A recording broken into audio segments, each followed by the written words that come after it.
जय ओम विष्णुपाद परमहंस परिव्राजकाचार्य अष्टोत्तर श्री श्रीमद् अभय चरणारविंद His Divine Grace A.C. Bhaktivedanta Swami Srila Prabhupada की जय ओम विष्णुपाद परमहंस परिव्राजकाचार्य अष्टोत्तर श्री श्रीमद् भक्ति सिद्धांत सरस्वती गोस्वामी महाराज प्रभुपाद की जय अनंत कोटि वैष्णव वृंद की ग्रंथराज श्रीमद् भागवतम की निताय गौर प्रेमानंदे.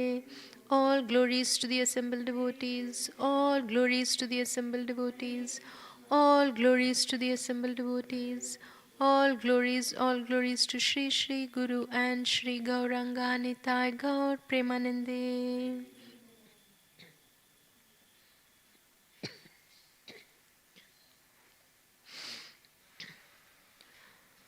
Om Namo Bhagavate Vasudevaya.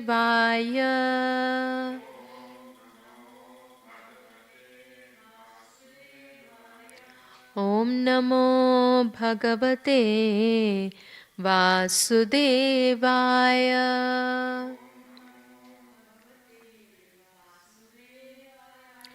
Om Namo Bhagavate Vasudevaya.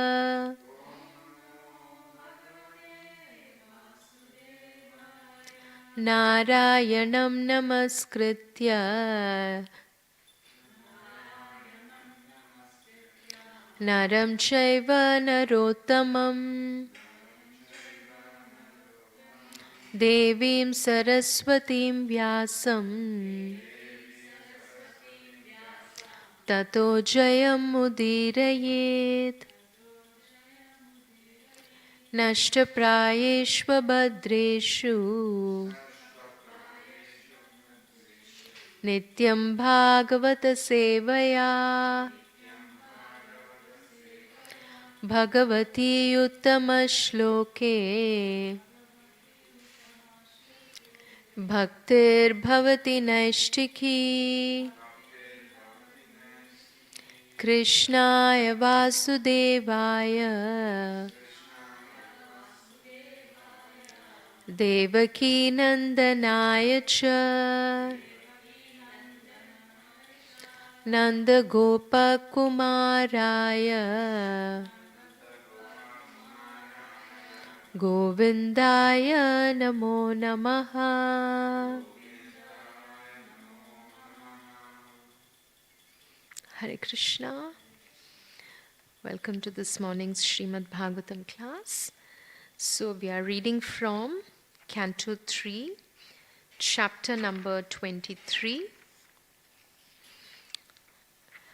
Actually from text number 24, we have to cover today, but we will, on the board we have text 27.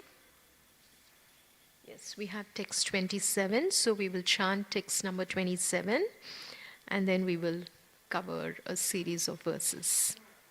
Huh? Yeah, for now, for today. Tam drishtva sahasotaya prochu pranjalaya striyaha vayam karma karistubhyam shadina karavamakim.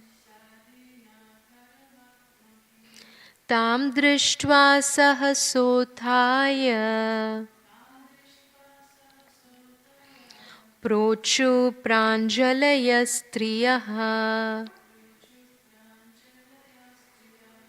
vayam karma karistubhyam shadina karavamakim.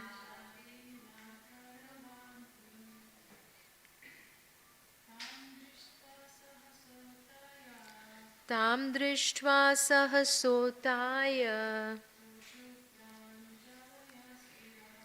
prochu pranjalaya striyaha Vayam karma karistubhyam Shadina Karavamakim.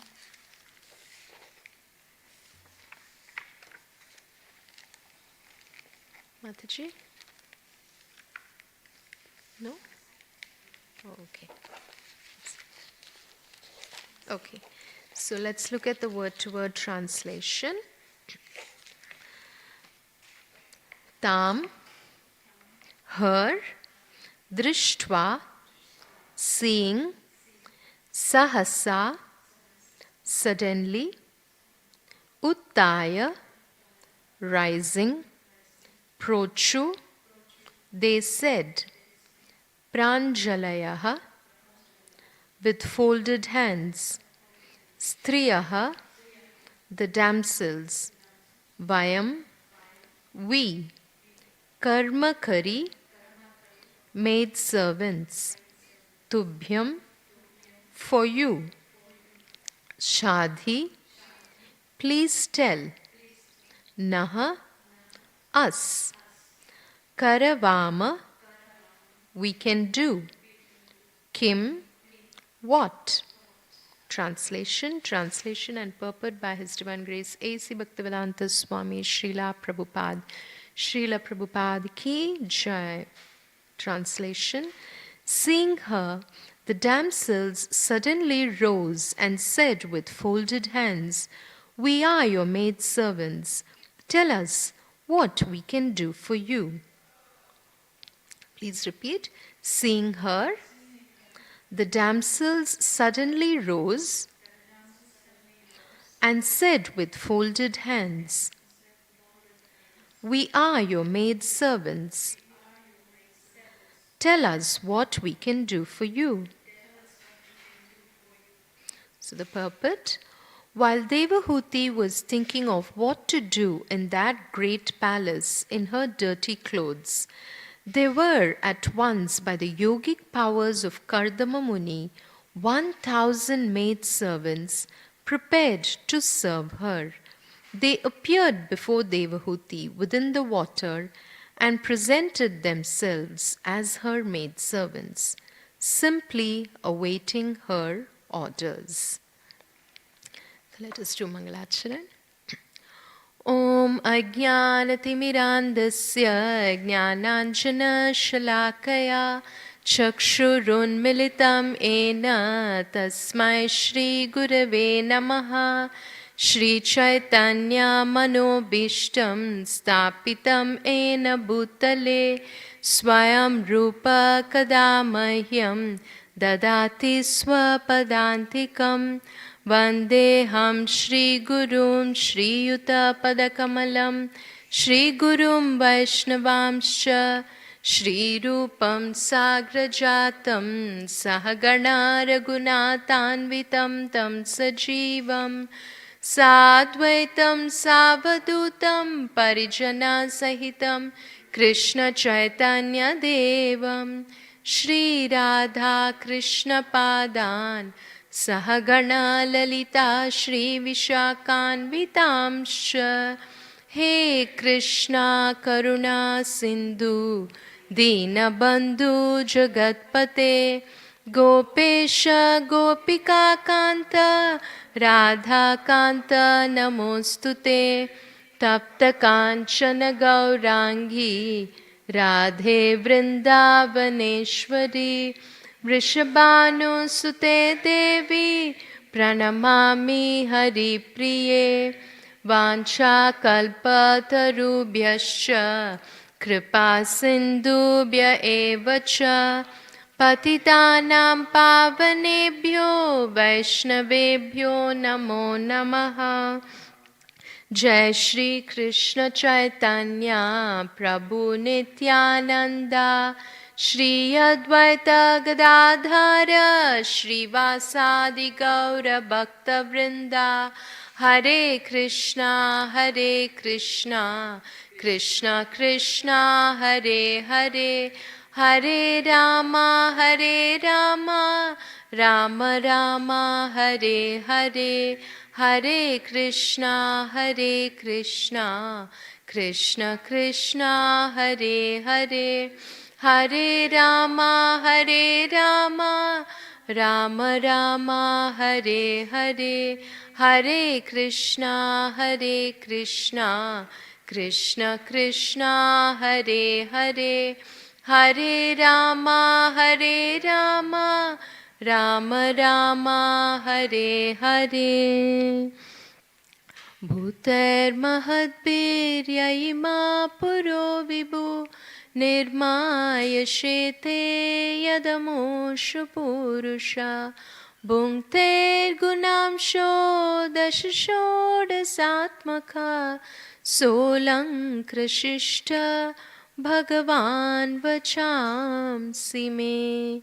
Shri Krishna Sharanam Sharanagatam Katha Amritam Satata Pibatam Bhakti Vedanta Marga Panktanam Sarvaloka Rishi Deva Janna Prasannam Sarvaloka Rishi Deva Janna Prasannam. Hare Krishna. So welcome again to this morning's Srimad Bhagavatam class, where we are reading from Canto 3, chapter number 23.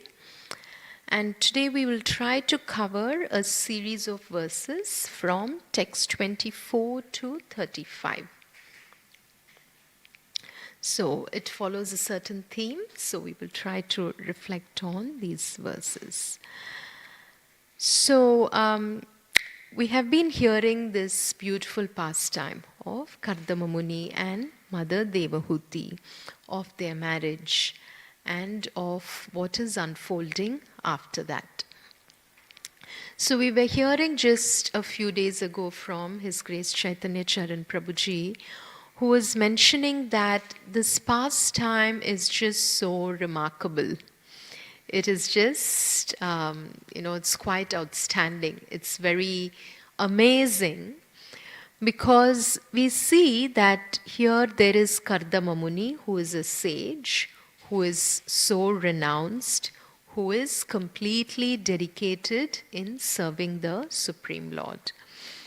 And Devahuti, who is a princess, the daughter of Swayambhuva Manu, who is, so rich and she's so well looked after and having such a princely life. And why would Kardama Muni want to even get married? Why does he want to get married? What is the purpose of that? And Devahuti's father, Swayambhuva Manu, why would he give his daughter, who's a princess, in marriage to a sage? And then Prabhuji was explaining how that this whole pastime is centered around a spiritual purpose. The ultimate aim or their focus was to serve the Supreme Lord. So following the orders of Lord Brahma, Kardama Muni, desiring to have children, what did he do? He did a tapasya for 10,000 years. And then he had the darshan of the Supreme Lord Shri Vishnu, who appeared before him. And he said that, I will fulfill all your desires and your marriage will happen. And then soon after that, Swayambhuva Manu arrives and he hands over his daughter in marriage to Kardama Muni.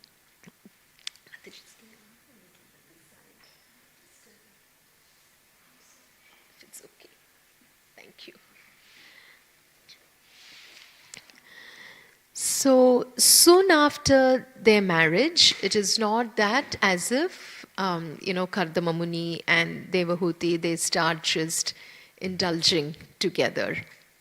Kardama Muni is still just practicing his tapasya. And in that due course of time, what happens? Many years pass by. And Devahuti is serving her husband so sincerely, with all her heart, With intense love and devotion, Devahuti is serving her husband Kardama Muni. And to the extent that she is neglecting herself, she has not even bothered about what is happening to herself. She's not looking after her body or her, health, but she has simply sacrificed herself just to serve Kardama Muni. Because he is such an elevated devotee who is serving the Supreme Lord. And on one side, if we see, even from Kardama Muni's perspective, he has really not bothered so much about his wife. She has, just been serving him while he has completely turned his attention towards the Supreme Lord. Now, if we were to look at it from a mundane perspective, we would think, what is his husband doing? Why is he just neglecting his wife? Can't he just care for her? What's happening here? And then that's where we see Krishna's plan in everything. So we see that Kardama Muni was so engrossed in serving the Supreme Lord that he didn't pay attention to anything else around him. And Mother Devahuti as well did not think about it too much. She did not think, why is my husband not caring about me? Or for that matter, even she did not even care about her own self. To that extent, the couple were absorbed in serving the Supreme Lord, that they did not bother about their own sense gratification. And then, after such a long time has passed by, then what happens? Then one day, just seeing her condition like that, Kardama Muni sees Devahuti one day, and suddenly just seeing her so withered and, just completely having lost her luster and beauty. She was a princess who was so beautiful, and now here she was completely withered. So seeing her in that condition, Kardama Muni, with utmost compassion and love for his wife, he spoke to her. And then he said, now it is, I have received the benedictions from the Supreme Lord, and now it is time for me to share those blessings with you. And then Mother Devahuti, she also says that, you did promise that you would have a physical, union with me and that we will have children. So please make arrangements accordingly. Because, they were living in a little hermitage. So it was a very, very spiritual atmosphere. It was completely in the mode of goodness. It was like a temple. So, what would anyone do there other than simply just serve the Supreme Lord? So Mother Devahuti then asks Kardama Muni to please make arrangements so that they can have a house and they can then engage in a loving relationship with each other. So then what does Kardama Muni do? With his yogic powers, so after so much tapasya and austerity, Kardama Muni had developed such high yogic powers that he could do anything. So to give pleasure to his wife, he created this massive, humongous, aerial mansion. So it was like a, huge palace. And in the previous verses, we saw a description of that aerial palace. So it had like doors that were studded with diamonds and gems, and there were pleasure grounds, and there were couches and beds, and full of all the different stones, and it was so colorful, and it was such an amazing structure.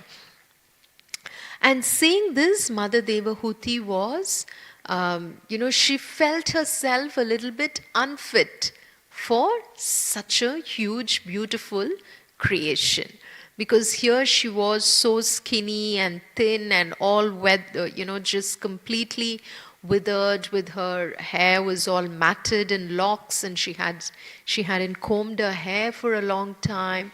To that extent, she was like really looking so, like ragged.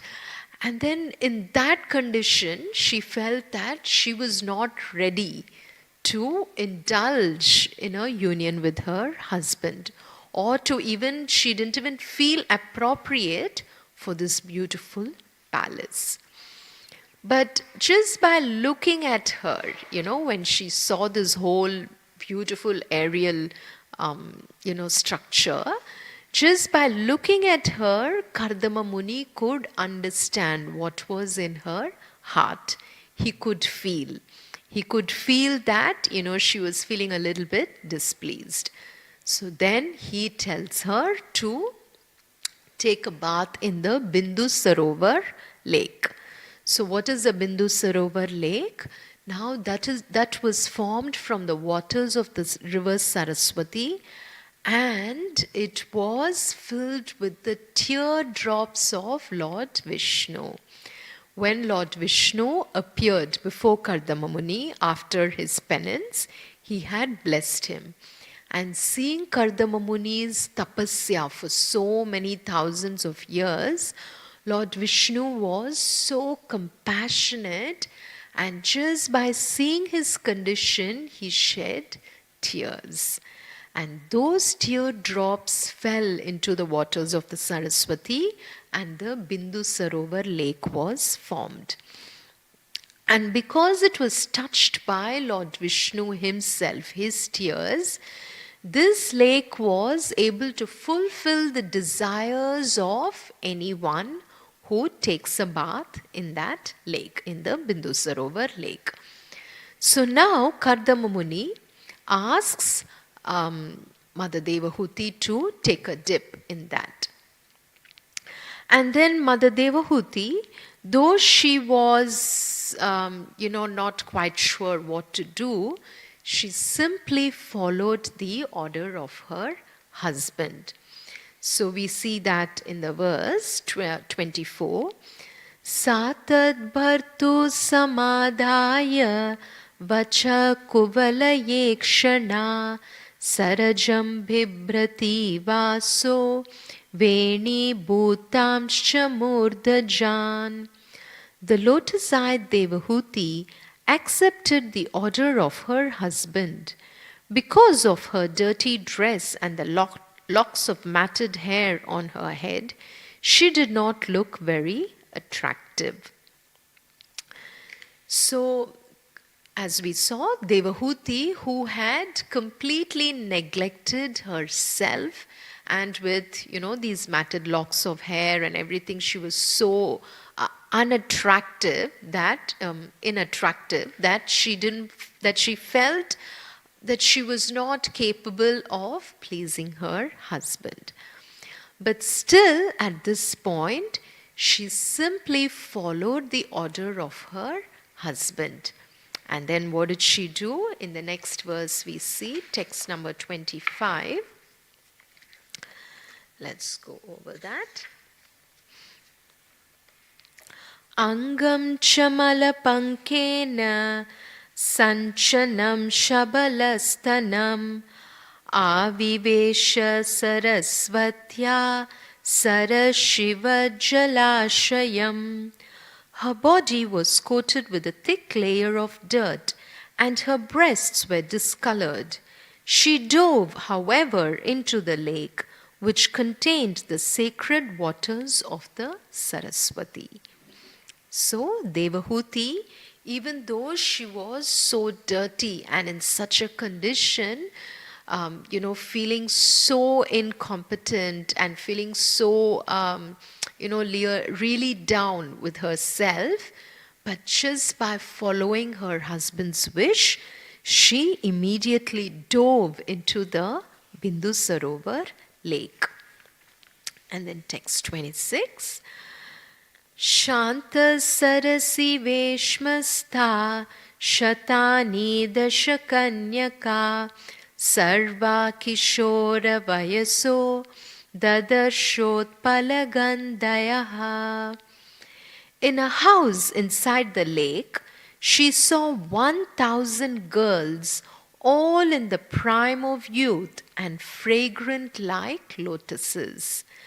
So as soon as Devahuti jumped into the lake, Bindu Sarovar, as soon as she dove into it, what happened? She saw a huge house inside the water. And in that house, she saw 1,000 girls, like, who were all just in the prime of their youth, like beautiful young maidens who were just there waiting to serve her. And that brings us to today's verse, text 27. Tam drishtva sahasotaya prochu pranjalaya striyaha vayam karma karistubhyam shadina karavamakim. Seeing her, the damsels suddenly rose and said with folded hands, "We are your maidservants. Tell us what we can do for you." So, as soon as these young girls, when they saw Mother Devahuti, they immediately put their hands together and they asked Mother Devahuti, "We are your maidservants. What can we do for you?" So, in all these verses, what we can see is, it is the Lord's reciprocation with Mother Devahuti for all her austerity, for her tapasya, for her diligent service to her husband over so many thousands of years. So Devahuti was a princess. And what did she do? She just gave up everything simply when she was married to Kardama Muni, and she took on the life of a yogi as well. So just as her husband was serving like a yogi, she also became a yogi and she was trying to serve him. And we saw in some of the previous verses that she served her husband with such intimacy and great respect, with control of senses, with love, and with sweet words. So for all this, for all her pure love, for her innocence, for her determination, for her dedication, for all that, the Supreme Lord is now reciprocating with her.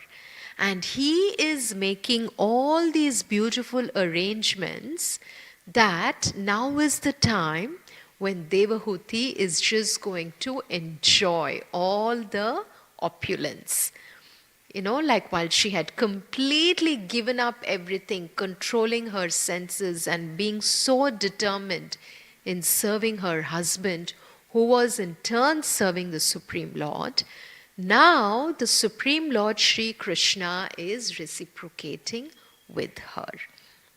And that is how Kardama Muni, through his yogic powers, he could create this huge palace. And then when he asks her to go into the Bindu Sarovar lake, suddenly there's a big house there, and then all these beautiful young maidens, thousands of them, they're all there waiting to serve her. So in the next series of verses, we see what happens inside the house. Now, all this is, such a beautiful part of Srimad Bhagavatam, where we see such wonderful descriptions of everything that was there in our culture many, many years ago.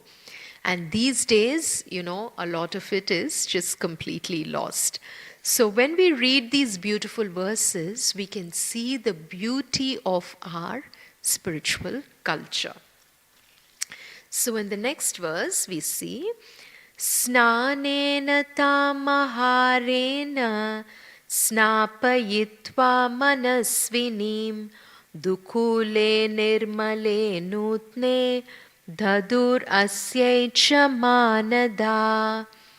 The girls, being very respectful to Devahuti, brought her forth, and after bathing her with valuable oils and ointments, they gave her fine, new, spotless cloth to cover her body.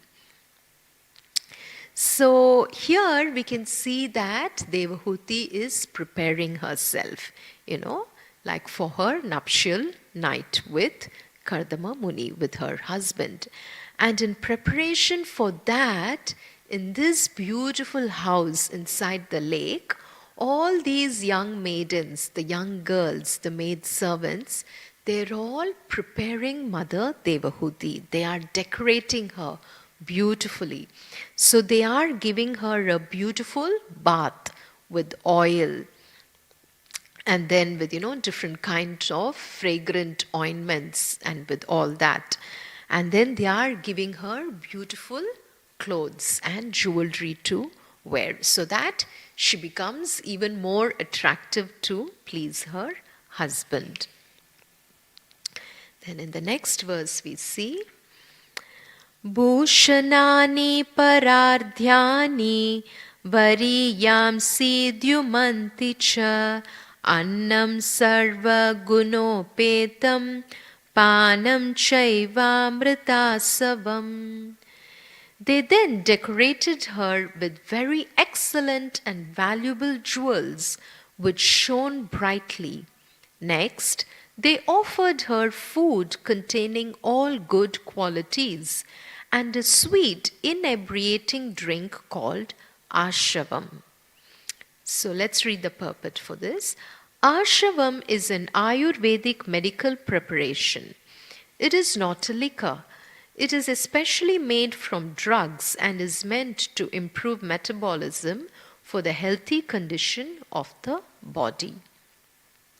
So as these young girls are preparing Mother Devahuti, they offered her beautiful jewels. Like for a woman, any woman, it's, jewelry is something very special, especially when they are, in a marital relationship and when they want to please their husbands. And ultimately, we see that the marriage of Devahuti and Kardama Muni was based on a spiritual purpose. So if we were to just look at it independently, if we were to just see it, why is Mother Devahuti getting so dressed up now? Does it mean that, she wants to just show off her beauty? It is not like that. Here, it is a very deep and a very, spiritual approach to this whole thing that is happening here. Because we see that Mother Devahuti and Kardama Muni, their marriage itself was meant for a spiritual purpose.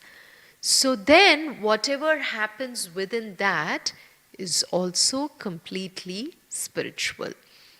So Chaitanya Charan Prabhuji was explaining that, sometimes we say that this is material and this is spiritual. While yes, that distinction is there in terms of their nature. Now, there are things that are material in nature and there are things that are spiritual in nature. But when we use something that is material for a spiritual purpose, then that becomes spiritual as well. So that is what we are seeing here, that Mother Devahuti is being beautifully decorated with jewels and ointments and fragrant oils, and then she's been given an Ayurvedic drink called as Ashavam. So this is all there in our culture, which is just completely lost in these days. So this drink called as Ashavam, as Srila Prabhupada explains, is meant to improve the health of a person. So they are giving that to Devahuti. Then the next verse. Atadarshe swam atmanam shragvirnam virajambaram virajam kritaswastyayanam kanyabhirbahumanitam. Then in a mirror she beheld her own reflection. Her body was completely freed from all dirt, and she was adorned with a garland. Dressed in unsullied robes and decorated with auspicious marks of tilaka, she was served very respectfully by the maids. So, as these maidens are serving Mother Devahuti, she takes a mirror and she looks at herself. Now she's seeing how beautifully she has transformed from what she was to what she is now. She has regained all her beauty, all her strength, and all her luster. And she was completely freed from dirt. So that is what is here we hear, that is virajam, that is freed from all bodily dirt and decorated with auspicious marks of tilaka. So now she's getting more beautiful and she's getting more ready to please her husband. Then the next verse. Snatam krita shirasnanam sarvabharana bhushitam nishkagrivam valayinam kujat kanchana nupuram. Her entire body, including her head, was completely bathed, and she was decorated all over with ornaments. She wore a special necklace with a locket.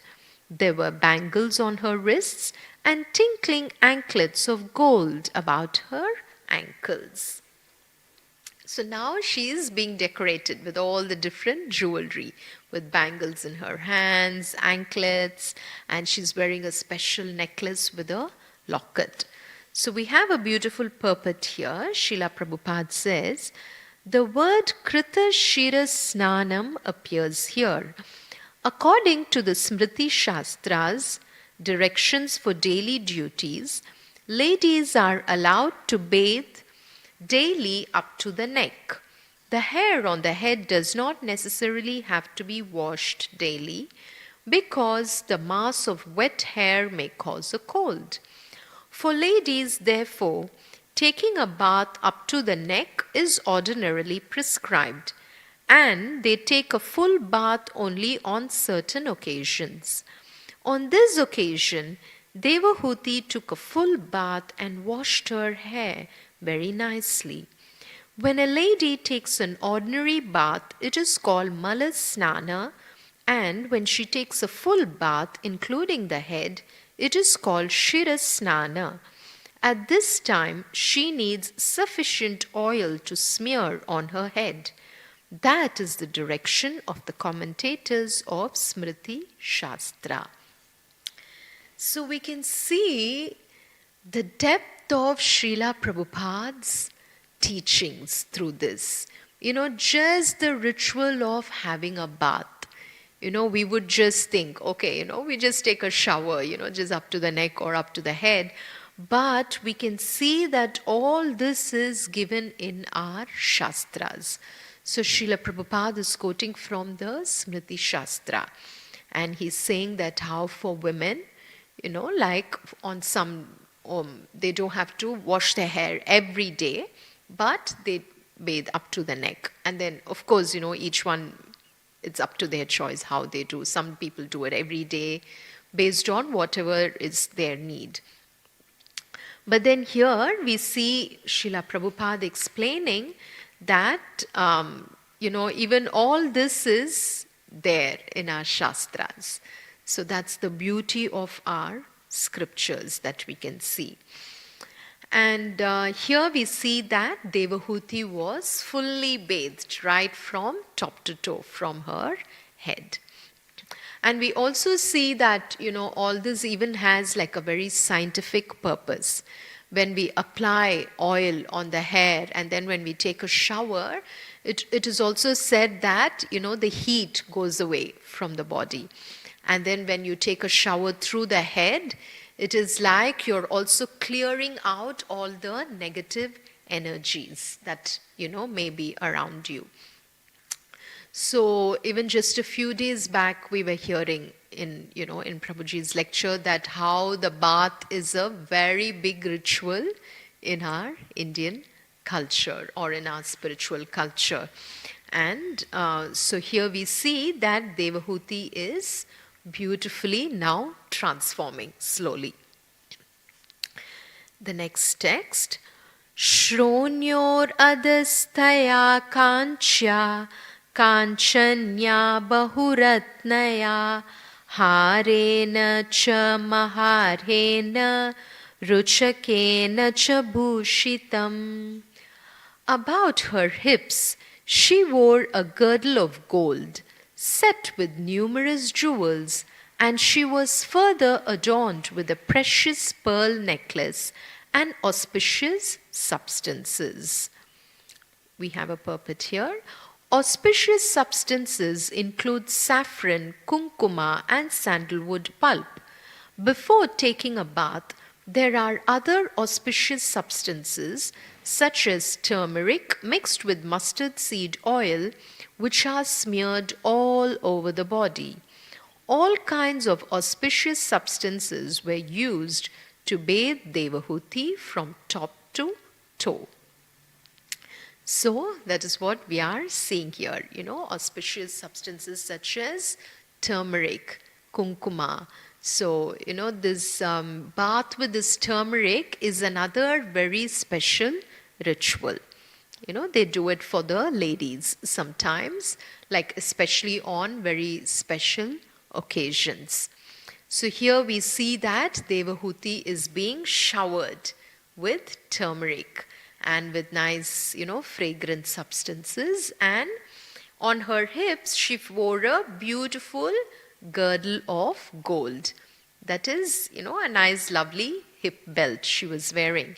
And beautiful jewels adorned her, along with a pearl necklace as well. The next verse, text 33. Sudatha subhruva Krishna snigdha pangena chakshusha padmakoshas pradani lair alakaischala sanmukham. Her countenance shone with beautiful teeth and charming eyebrows. Her eyes, distinguished by lovely moist corners, defeated the beauty of lotus buds. Her face was surrounded by dark curling tresses.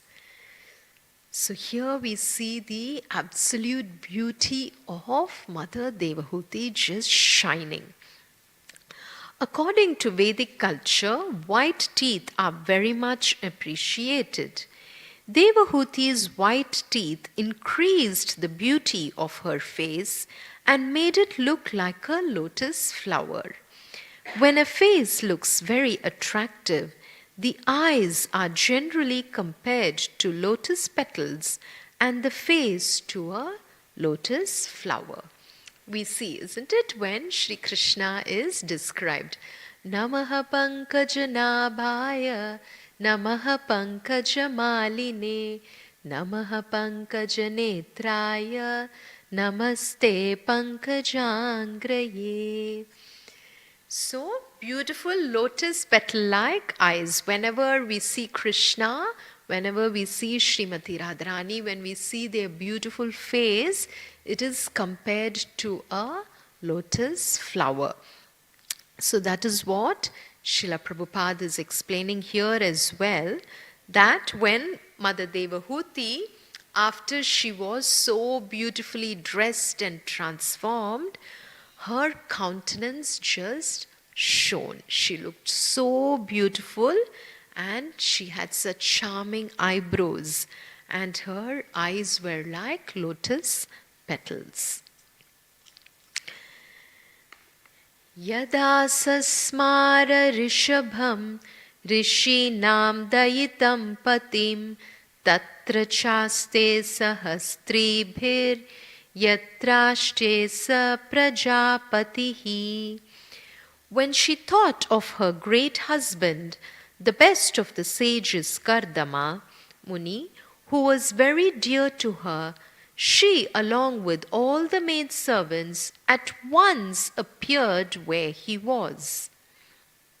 So, in the purport, it appears from this verse that in the beginning Devahuti thought herself to be dirty and dressed in a very niggardly way. When her husband asked her to enter the lake, she saw the maidservants, and they took care of her. Everything was done within the water. And as soon as she thought of her beloved husband Kardama, she was brought before him without delay. These are some of the powers attained by perfect yogis. They can immediately execute anything they desire. So here we see that Mother Devahuti, after she was beautifully dressed and when she was ready to meet her husband, as soon as she just thought of him in her heart, immediately she appeared in front of him. Because earlier we saw that she had gone into the lake, to get purified, to get decorated, to get dressed. And as soon as she thought of Kardama Muni, immediately she just appeared before him. And all this was possible because of Kardama Muni's yogic powers. So this we see that, when someone is engaged in Sri Krishna's service, so all these yogic powers, they just manifest with them automatically. One doesn't have to strive separately for all this. But although Kardama Muni had done very severe austerities and tapasya, that simply by doing all that for so many thousands of years, he had attained these yogic powers. And now is the time when he is applying his yogic powers. Again, for what? To serve Sri Krishna, for a spiritual purpose. So, that being the aim, he is creating all these beautiful arrangements so that he can then please his wife. And then through their union, they will have children, as instructed by Lord Brahma. So then, this will be the last verse for today, text 35.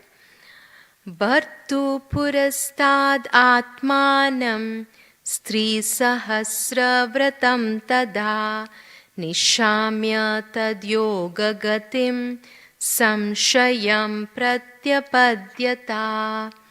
She was amazed to find herself surrounded by 1,000 maids in the presence of her husband and to witness his yogic power. Devahuti saw everything miraculously done, yet when brought before her husband, she could understand that it was all due to his great yogic mystic power. She understood that nothing was impossible for a yogi like Kardama Muni. So that is what we see here. Ultimately, when someone is engaged in serving Sri Krishna, and when their when their spiritual path, when their yoga is focused on Sri Krishna, then nothing is impossible. So here that is being demonstrated by Kardama Muni. All the yogic powers that he has attained simply by meditating on the Supreme Lord, by serving him, he was able to create such wonderful arrangements for him to be able to please his wife.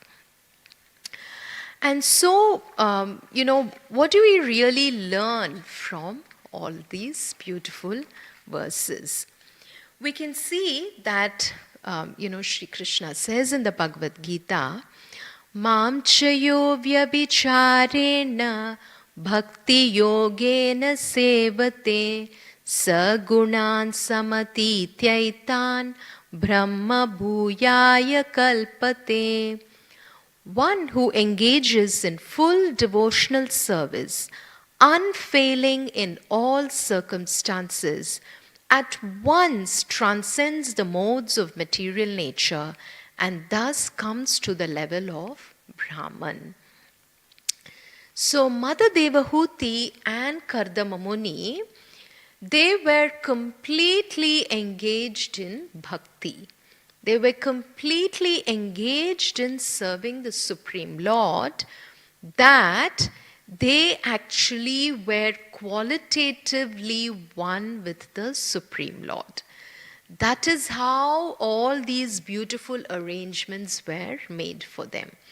And that is what we learn as well, that when we keep serving Sri Krishna with complete determination, unfailing in all circumstances. So that is the most important thing. Whatever happens in our life, when we stay focused, when we stay determined to serve Sri Krishna, then what happens? All of Sri Krishna's opulences manifest in our life. Because a devotee becomes spiritually one in nature with Sri Krishna. Quantitatively, we are different. We are the servants of the Supreme Lord. But qualitatively, a pure devotee attains all the opulences of Sri Krishna, even though it may be in a minute quantity, because we are finite beings. And Sri Krishna, who is the Supreme Lord, he is Vibhu and we are Anu, we are tiny sparks. But nevertheless, we can experience those opulences that Sri Krishna has, Bhagavan. So his wealth, fame, beauty, his renunciation, his knowledge, his bhala, everything becomes manifests in devotees who are serving him with utmost love and devotion. And through this pastime, we also see that initially it appears as though Mother Devahuti was completely neglected. It looked like as if she just started her married life with nothing, which is becoming dirty and so uncared for and all that. But then at the end, she is now going to enjoy so amazingly, because Kardama Muni is going to take her in this whole big aerial, ship. They are going to go around the whole universe, and all these beautiful arrangements she is going to enjoy. And that again we see in the Bhagavad Gita. Shri Krishna says in chapter 18, Yattadagre vishamiva pariname mritopamam tatsukham satvikam proktam atma buddhi prasadajam. That which in the beginning may be just like poison, but at the end is just like nectar, and which awakens one to self-realization, is said to be happiness in the mode of goodness. So this is real happiness. When one is able to give up everything and just serve the Lord for his pleasure, and at that time when we are doing those austerities, it might look like it is so difficult, it is so poisonous. It might feel like, such pain. It might feel like a very painful experience. So even in our life, we may go through so many difficult situations or circumstances, and we might feel so low and so down and so uncared for, and as if, like, what is happening to my life? But when we stay focused in serving Sri Krishna, then Sri Krishna takes charge of our life. And then at the end, he blesses us. And that happiness is the real happiness. Otherwise, it is all just so temporary. And that is what we are eagerly striving for. So we will end with this beautiful verse from Sri Mukundamala Stotra, so that we can always be engaged in serving Sri Krishna through all our senses, which is what Kardama Muni and Devahuti did, that they made their whole marriage into a spiritual experience. So similarly, let us play to Shri Shri Radha Gopinath, that we will engage all our senses in serving their beautiful lordships. Jighve kirtaya keshavam muraripum cheto bhaja shridharam pani dvandva samarchayachyutakata shrotradvaya tvam shrunu.